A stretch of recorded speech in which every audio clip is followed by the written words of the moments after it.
Well, Jake, you check out the tape from the game the other day. What'd you make, overall of that one? Well, I just think, as we said many times, the margins for winning, I don't care who you play, are very, very small. And you have to be able to execute at high levels throughout the course of a game. And, everyone sees the big moments, right? The fumble, or, we can't get off the field on third and fourth down, but it's actually a bunch of little moments and little things and communication and executing and blocking the right guy and staying true to your assignment, So we showed all the guys that this morning. Obviously, defensively, we went out there and stopped some of the base run that we felt we needed to, but we couldn't knock down a pass. Credit to them, credit to 17. But we didn't go out there and make plays in the pass game and aggressively, try to disrupt them. And offensively, you get 9 possessions. The last 2 games have been very, familiar. Play keep away a little bit. We had the pick 6, which restricts the possession. So even there, there's moments when, I think we got to look back and, maybe be more aggressive, go for a couple more fourth downs, play some high-scoring games, and kind of reevaluate that. So obviously a very disappointing result. It seems like Oregon State has some success with receivers in motion and kind of run these mesh routes where you guys kind of get mixed up or kind of lost in that shuffle. Is that the way you saw it, or kind of what was your analysis of them getting? Yeah, I think 3rd and 5, we knew they'd come with a bunch of mesh game. Wanted to play a couple different zones, man. Kind of change up those pictures. We didn't fit it right. The first one was cover 3. We missed it with the corner. Second one was a drop 2 when it got to the next zone, where the pressure didn't hit, and they hit us in a couple man scenarios. So they did a good job changing it up, and we were never able to get one of those knocked out. On that 4th down late in the game where Bobby ends up guarding Walker, the receiver, was that what you guys had in mind for that play, or kind of how did that end up happening? Yeah, I think someone asked me about it after the game. We were in a simulated cover 2, and Bobby's dropping to his curl drop. It's a Tampa 2 look, and the mesh route comes to him, and it cleared the second window. And you got to get the pressure to get it moving and get the ball out, right? Which was never happened. They picked it up, so that's kind of what happened on that play. Coach, with asking about this week, it being senior night, being in emotions, what kind of are the distractions, the pitfalls, some of the stuff that maybe you have to tell your team about? Well, I don't know if there's distractions. I like to go into these weeks. We don't have class. I know when I went to school, we only got Thursday and Friday off, right? So these guys have all week. So it's like one of these deals. You want to be a professional, right? You got to learn and understand how to properly equip and spend your time, right? So that's what this week is about. Wyoming has a bunch of unique schemes, and we're playing for our seniors, right? To finish at home, I always think is a great thing. To do it and know you have a bowl game is better, because I think it takes some of the emotions out of, this is the last time I'm going to play. So our guys need to relax, play for those guys, and we're looking to finish our season, and been playing a bunch of close ball games, didn't get the last 2 done, and we got to find a way at home to defend Giesa once again, and it'll be a big deal to be perfect 6-0 at Giesa Field. So we're doing that. We're playing for a high bowl game. We're getting to 9 wins. There's a lot of things that are really important for this week, but bottom line is just focus on Wyoming and being 1-0, and the rest will take care of itself. I was going to ask you, why is that important? If you guys get your first 9-win season, the most wins since 2018, why is that important for this football program? Well, I just think it means we're heading in the right direction. I think there's no secret there's been a lot of things that have happened over the last 3 years, and to have success through that, I think, says a lot about the type of people in our program. And, I get too much of the credit when we're winning. I get rightfully so the credit, the ire when we're not winning, and I accept all that. So it just means our program is headed in the right direction, and we're building something, because we've never taken shortcuts. It hasn't just been, hey, let's try to just load up and take 30 transfers and leave. We're here for the long run. We're building a program. We're excited about, in 10 days, signing a new class. So there's a lot of things that are happening that are very positive going throughout this season. What have you seen this season, just kind of the impact on this program, on this season from that senior class? Well, it's one of those things, whether you're here for 6 months or 6 years, right? It's a little bit unique in today's college football as far as what seniors are. I get guys that have been with me from Quinn and Kyle really the whole time. Eddie, if I'm being honest, is going to be the first player I believe that I have recruited and seen all the way through. Andrew Essen's my first time in my career. So just a lot of those really cool moments, and guys that have just, Cooper Mathers, and just guys that have been staples of our program, doing a lot of really great things, and then you got some of the guys that came in midway through, like Essa, right? And you got the new guys like Jere and Kyle, and, just a blend of really good kids that love representing Washington State. Running out in Giesa Field really means something to them, and they're really proud of what they built, and anyone that's in our locker room just has a lot of respect for those guys, right? So all the effort and time that we're going to spend this week is going to be with those guys in mind and sending them out on the right way. A couple of tough results in a row, obviously not what you guys were looking for. You guys are staying focused on going 1-0. You've reiterated that every week. What is the feeling like in the locker room right now? Well, I mean, you got a sour taste in your mind and in your mouth, and you should. But you look at the big picture of where we're at. Okay, let's attack that. Let's finish.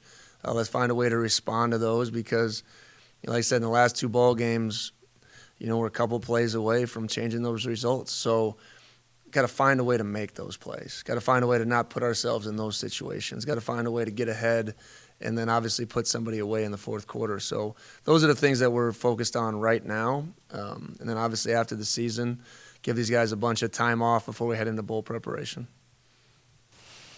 Coach, obviously you came from Wyoming before Washington State.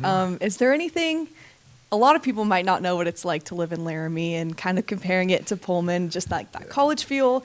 Everyone there is probably surrounded with football or has a season ticket there. Can you talk about kind of the comparison it is to Pullman and Laramie? Yeah, I mean, it puts a smile on my face thinking of my 3 years in Wyoming, wearing the brown and gold, and it's very similar in the fact that, like Wyoming Cowboys are the only show in the whole state, right? They get all the investment. People support them for miles around, and I think it's very important to them. And living in the small town, you feel isolated at times. I mean, the elevation's a little different. But I think like the passion, the people, the university, I think is very similar in that regard. And, I know when Coach Bowl was there, he used to talk about Cowboy tough all the time. You turn the film on, that's what you see. There's no quitting this team. You can throw the record out. Their offense is extremely challenging, extremely physical. Defensively, they're going to be very multiple. But I look back at my time in Laramie, with a smile, and it's got a big part of our journey, and I wouldn't be sitting here without it. Specifically about what you saw from them against Boise, obviously a top team that they were able to hold to a low amount of points and kind of make a statement there. What did you see specifically from Wyoming in that game? Yeah, that's what I mean. There's no quitting this team. They've kind of settled on their quarterback. Now he got hurt, so I think they'll go back to the other kid. But they can match anyone's physicality in the country. Right? They've proven that throughout the course of the last how many years, as they are a physical outfit. So you better bring your hard hat and your pail and your shovel, and you better be ready to go after this thing because they're going to get you in a phone booth. They're going to turn it into a war in the core. Offensively, they're going to take the air out of the ball. They're going to limit the possessions. And, we got to be able to match their physicality. There's not one formation that they do where it's just static. There's somebody motioning on every play. So your rules, your principles, all those things got to be exactly where you want them. Otherwise, they're going to find an extra gap, and they got some good speed to take it over the top. And then the big one is defensively. To hold Boise to 17 is a big deal. They really prevented all their shots. I think Genty only had one big run, and I thought they did a good job of kind of limiting what they were able to do. Lastly, I want to ask about Kyle, just a guy that started, like you said, it's kind of rare for someone to see it all the way through at one university. Kyle started as a walk-on here and then got the opportunity to be a captain. Just maybe summarize the impact that he specifically had on the program and the defense. Yeah, I think it's just a great story, and I've had the unique experience when I first got here of being able to coach him and really seeing his journey all the way through. And I think his belief about who he is and what he was capable of was really strong, right? Because a walk-on, sometimes you get no opportunity. And he just kept staying with it. I like to say the walk-ons, like, stay with it and be ready for the scholarship guys to mess up because it seems like it happens at times. And he was just one of those guys with a great belief, a great work ethic, a great leadership ability, amazing human being. He's going to be a great coach, one of these guys that I'm going to hire someday, and just excited about his journey because he's given everything to Washington State. I mean, there isn't an ounce left or like a regret that he was have because he's dedicated his whole time to being the best that he possibly can be. And that's what I'm really proud of him for. And to finish your journey as a captain, I think, is a big honor. You talk about playing within the margins, and obviously this team's played a lot of close games. When you look at the last 2 weeks compared to like Fresno or San Jose or San Diego, what Was there kind of a difference, or just what is it just like not coming up with the last clutch play? And how do you contrast those? Yeah, I mean, I would say early in the season in those fourth quarters, we made a big defensive stand. We're just unable to get that in back-to-back weeks. In Oregon State in 2 drives. New Mexico, obviously the course of the second half, but that last drive to be able to go out, we had the lead late to go out there and win a game. And I was 100% convinced, John was going to go win us this game. And it just obviously a bad mistake. I mean, we've been great with the ball all year, right? So just like I told Kyle after the game, it's not one play that winner loses, right? It's just the one that you remember. So we just got to go back to doing that and play. We got to get off to faster starts, right? They've scored first the last 2 weeks, right? It's got us behind a little bit in catch-up mode. And, we did get the 2 takeaways plus 1 4th down stop to create some momentum. There's just got to be more consistency. There hasn't been a lot of punts from our opponents the last couple of weeks. And then you talked about, this is a unique thing in college football, seniors, 6 months here or 6 years. Was it, when you look at the standard that your staff has set in staying here and recruiting for here and just kind of looking towards the future, is that like rubbed off on your players and their attitude? And just how would you sum up kind of the atmosphere, the attitude of this team and so many guys deciding to stay? I think my job as a head coach is to create an atmosphere for everyone in our organization to be their best, right? That's coaches, that's players, and I think it's support staff. It's everyone that's involved in what we do. And, everyone knows that I'm very detailed, very, very want to hold everyone accountable no matter what your role is. And I think people crave that at the end of the day. They want feedback. They want to be challenged. They want to be loved. They want to be treated with respect. They want to be challenged, and they want to do it together with consistency, right? So I think when you surround that with a lot of good players that came here for the right reasons, I think you can have that. And we will need that again, right? We'll need guys settling the sacrifice of the what if, right? That can really get you in a tailspin, right? What if I do this or go somewhere else? No, settle that. Be here, be with your team, build something really special because, on paper, once again, I'm super excited. The whole offense and production could be really coming back. We'll find some pieces that can continue on defense, and we're going to put together another great season in 2025. In an interview last week, David Gusta said that he planned to stay and talked about a little bit about the NIL side of things. When you talk about him and his impact and just his leadership, what have you seen from Goose? Well, like I said, it's important when one of your best players puts the stake in the ground. I'm coming back. I love being here. I love being coached by Coach Cal. Those are impactful statements, right? And, that's talking about settling the sacrifice. He's out there. He knows what he wants to do. He knows the people he wants to partner with to get him there. And I think that's very important. And, the more that I think that the locker room understands, you're in this together. You're not on a bunch of individual journeys, right? You're on a team. And I think that's what somehow has gotten lost somewhat. Some guys will need to look for other opportunities because they want to play. I respect that.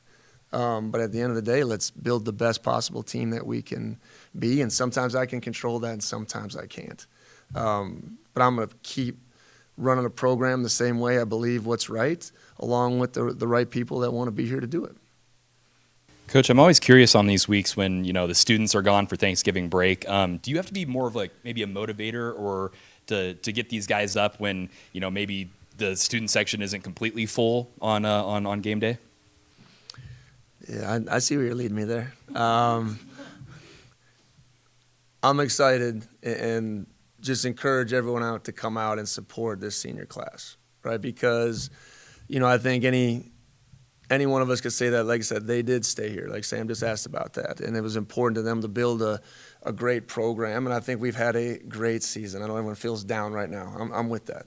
But at the end of the day, these kids have really honored what it's like to wear that logo. So honor them by showing up and supporting them this weekend. That's students, faculty, people in our community, miles around Seattle, everyone in our region, show up for these guys. Right? I think it's going to be really important. Devin not able to go on Saturday. One, what'd you make of the offensive line without him? And two, what is his status? Brock was phenomenal.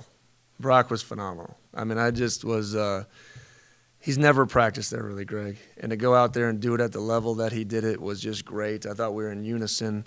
I think there's a bunch of little things that, we could do better. Christian, playing the opposite guard. So I thought we were pretty good. We kept John, well upright, really have been pretty much most of this season. It's been a big change. Thought a couple of things in the run game we could establish a little more movement and some dominance in some positions, but really well, and a lot of credit to Brock, too. It was just amazing what he did.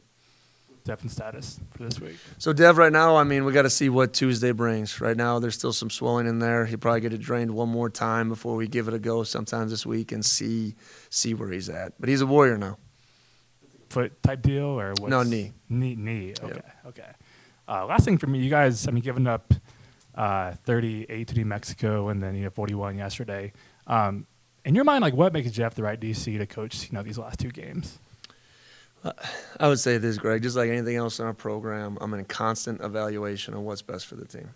Okay, and as we go throughout this game, I think it's important that we finish what we started, right? And we'll constantly evaluate, just like I do everything in the program. This isn't just the defensive coordinator; it's offense, it's personnel, it's all our support staff, it's myself first and foremost. So we'll continue to do that as we continue to go forward. Kind of along those lines, there are rumors maybe that some of those coordinators may be floating around. Just what can you do or what are you doing, I guess, to block that out and kind of stay focused on your end goal?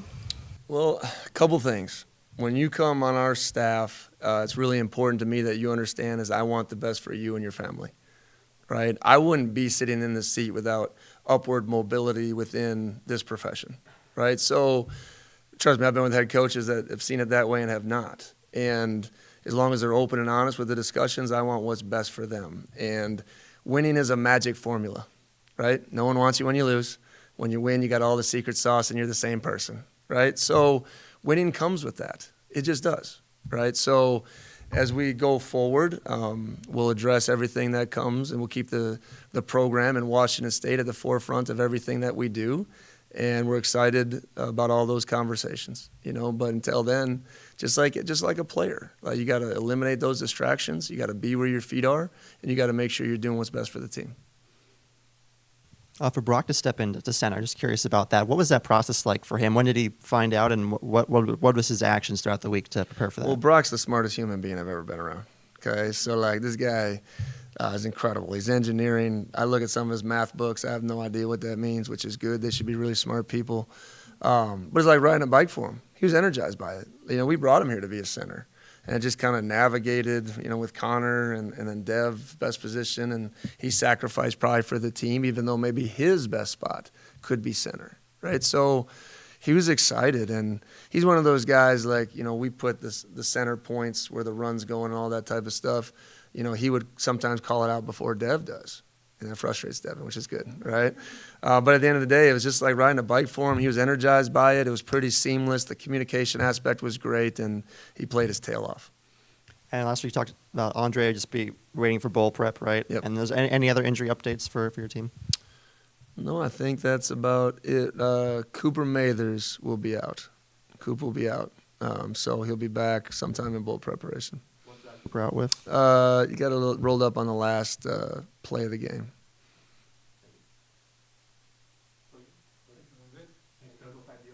Mm-hmm. All right, thanks, guys. Go Cougs.